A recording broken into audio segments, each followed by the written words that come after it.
Sente-se aqui do lado do fogão a lenha que vou te contar um caos que não é para fraco de coração.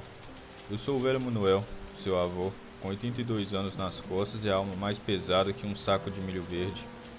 Hoje em dia eu vivo aqui nessa casinha de taipa, com a Bíblia aberta na mesa e o texto da minha finada mãe enrolado no pulso. Mas nem sempre foi assim, não. Antigamente eu era bandido, bandido de verdade, daqueles que andavam de faca na cintura, revólver no coldre, um coração mais preto que a noite sem lua. Roubei fazenda, matei homem, deixei viúva chorando e criança sem pai. E o pior, eu não sentia nada. Achava que era homem macho, que o mundo era meu e de mais ninguém. Mas tem um caos só, que mudou tudo. Foi o último roubo, o roubo que o diabo em pessoa veio cobrar. E eu vou te contar direitinho, do jeito que o caos do interior se conta, devagar, com todos os detalhes, para você sentir o cheiro de enxofre, ouvir o grito e nunca mais dormir direito. Porque se a minha mãe não tivesse rezado tanto, meu filho, eu não estaria aqui para te contar isso.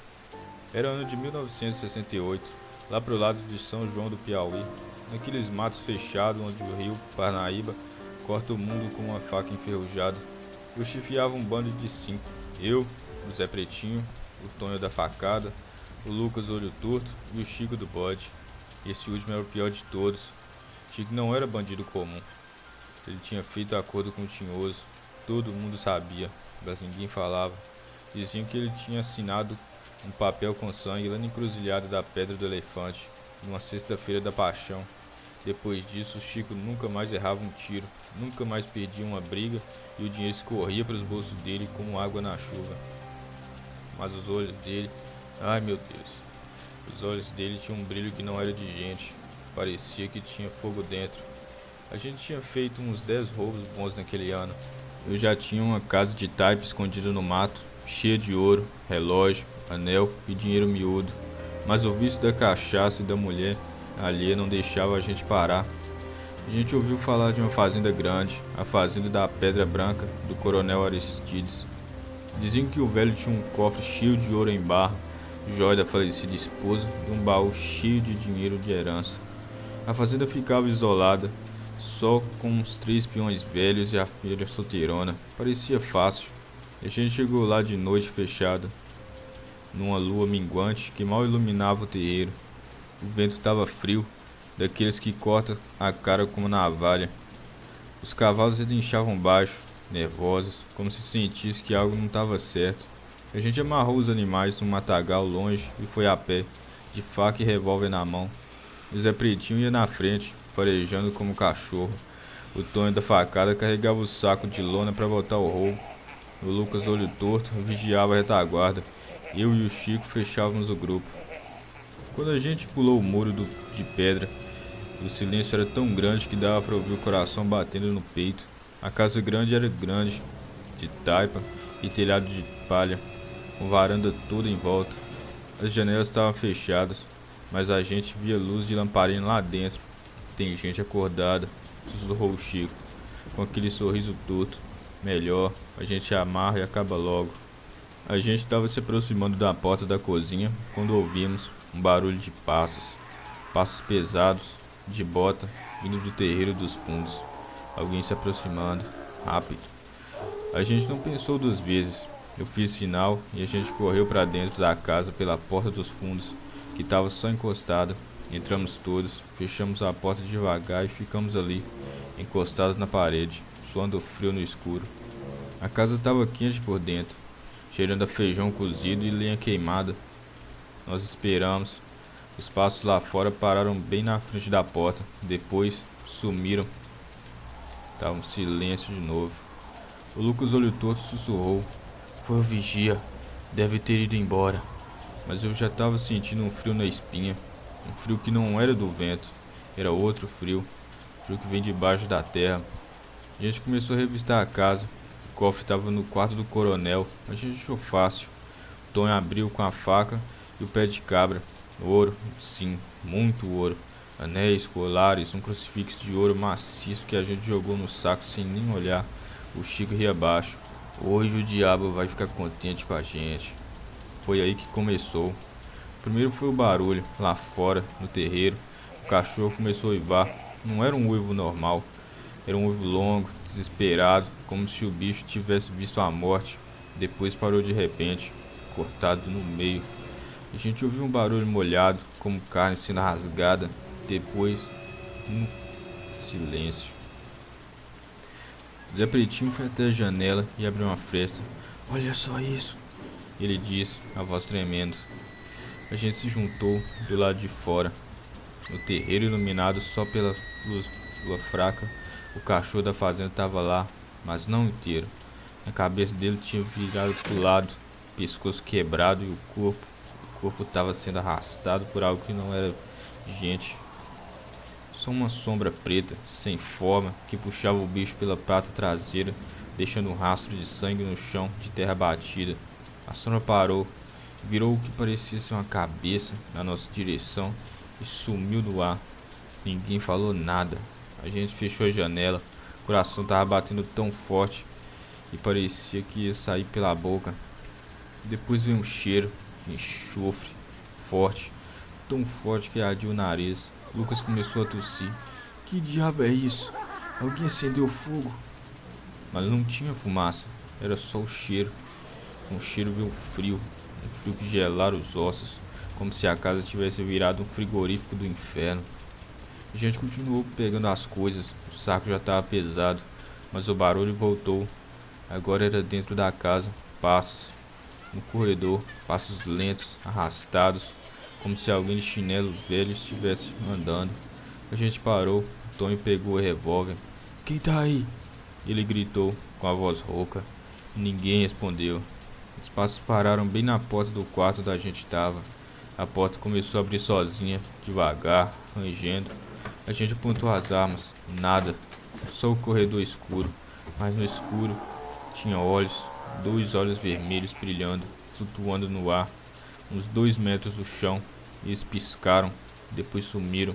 E a porta bateu sozinha com um estrondo que fez a casa tremer. Chico riu. Riso nervoso. "É só o vento, gente. Vamos acabar logo." Mas eu vi o suor escorrendo na testa dele. Chico tinha feito acordo com o diabo. Tava com medo. A gente saiu do quarto e foi pro corredor. Foi aí que a gente viu a primeira figura. No fim do corredor, na encosta da parede, tinha uma mulher vestida de branco, cabelo solto até a cintura. Ela tava de costas. A gente parou.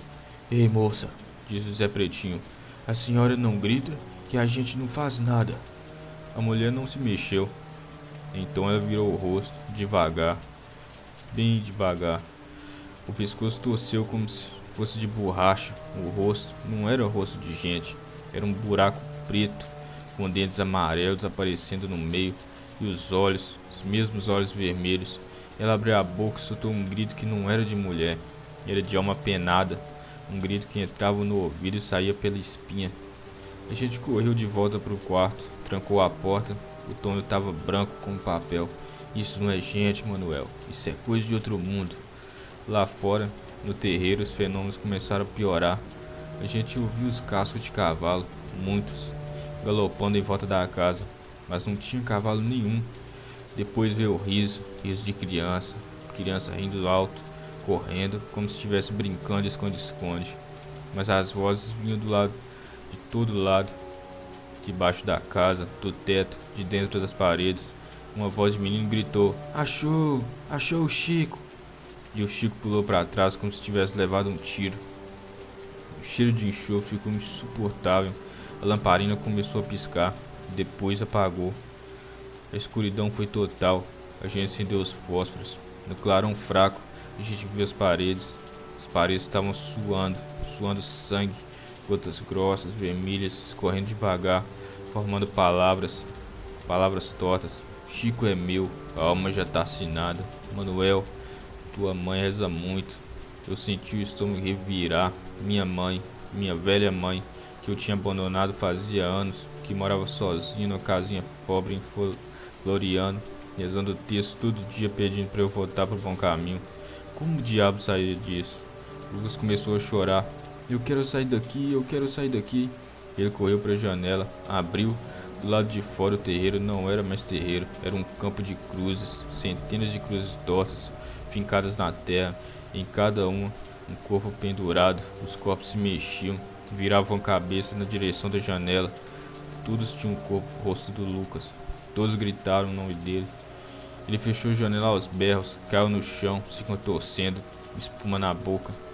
Zé Pretinho tentou ajudar, mas o Lucas mordeu a mão dele e começou a rir com a voz de velho. Tu vai queimar, Zé, tu vai queimar devagarinho. A gente amarrou o Lucas com corda de saco e ele ficou se debatendo no chão, falando coisas em língua que não eram português. Coisas que faziam a gente sentir um inferno subindo pela garganta. Chico estava quieto num canto, suando, tremendo. Ele pegou o crucifixo de ouro que a gente tinha roubado e tentou rezar, mas o crucifixo quentou na mão dele, ficou vermelho. Ele soltou um berro e jogou longe. A mão dele estava queimada, com a marca da cruz marcada na palma. Foi aí que a porta do quarto explodiu para dentro. Não abriu, ele explodiu e ele entrou. O diabo não era chifrudo como na imagem de santo, era pior. Era um homem alto, magro, vestido de preto como vaqueiro antigo, chapéu de couro na cabeça. O rosto era bonito, mas os dentes eram de animal, olhos amarelos como de gato no escuro. Ele sorriu e o ar ficou pesado. O cheiro de enxofre virou cheiro de carne queimada. Boa noite, rapaziada, disse ele, na voz macia, quase carinhosa. Vim cobrar o que é meu. Chico caiu de joelhos. Não, eu comprei tudo. Te dei todas as almas que tu pediu. O diabo riu, um riso que fez as paredes tremerem. Tu cumpriu, Chico, mas hoje vim buscar o pagamento final. E trouxe campainha para vocês verem. Ele estalou os dedos. Do nada, as janelas se abriram e a gente viu lá fora o que o inferno tinha preparado. Os peões da fazenda estavam lá, mas não eram peões. Eram demônios pequenos, com pele vermelha rachada, correndo em volta da casa, arrastando correntes. Os cavalos da gente estavam sendo devorados vivos por sombras. E no meio do terreiro uma fogueira enorme, sem lenha, só chamas azuis. E dentro delas os ossos de todos os homens que a gente tinha matado. Eles gritavam nossos nomes. O diabo andou até o Chico, pegou ele pelo pescoço com a mão só. Chico subiu no ar, pernas balançando. Tu fez o acordo, Chico, agora paga. Chico gritou, um grito que durou segundos e depois virou um gorgolejo. A pele dele começou a rachar, fumaça saiu dos olhos, da boca, do nariz. O corpo dele secou, ficou preto, como se tivesse sido jogado em brasa. E o diabo engoliu ele, engoliu inteiro, como se fosse fumaça. Num segundo o Chico não existia mais, só sobrou o chapéu dele no chão, queimando. Depois o diabo virou para mim, caí de joelhos, não conseguia nem rezar, as pernas não obedeciam. O resto do bando estava paralisado, com os olhos esbugalhados. Ele se agachou na minha frente, o bafo dele cheirava a morte. Manuel, disse ele, quase carinhoso, tu quase foi meu hoje, quase, mas tua mãe reza demais, todo dia, toda hora, ela pede para Deus te proteger, ela ofereceu a própria alma por ti, se não fosse ela, eu teria levado tua alma hoje, mas ela reza tanto que até eu sinto o cheiro da reza subindo pro céu, então te deixo, por enquanto. Mas lembra, eu tenho paciência. Um dia sua mãe vai parar de rezar. E nesse dia eu volto. Ele se levantou, olhou para os outros. Zé Pretinho, o Tonho e o Lucas estavam se mijando de medo. E o diabo sorriu de novo. Vocês três são meus. Num piscar de olhos, eles sumiram. A casa ficou vazia. Só eu e o saco de ouro no chão. O diabo desapareceu, mas a voz dele ficou ecoando. Devolve tudo, Manuel. Devolve tudo, eu volto para buscar. Eu saí daquela casa correndo. Corri pelo mato a noite inteira. Os cavalos tinham sumido. Eu corri descalço, sangrando, chorando como criança. Quando amanheceu, eu estava no meio do mato, o saco de ouro ainda na mão, mas o ouro estava derretido, virou chumbo preto. Eu voltei para casa da minha mãe em Floriano. Ela estava na porta, um texto na mão, como se soubesse que eu ia chegar. Eu caí aos pés dela, contei tudo. Ela só chorou e me abraçou. Meu filho, eu sabia, rezei cada texto por ti.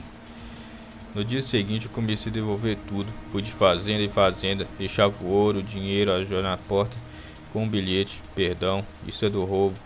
Alguns me perdoaram, outros quiseram me matar. Eu não liguei, devolvi tudo, até o último centavo.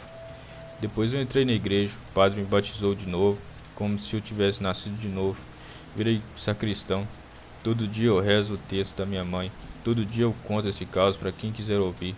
Porque o diabo tá solto, meu filho.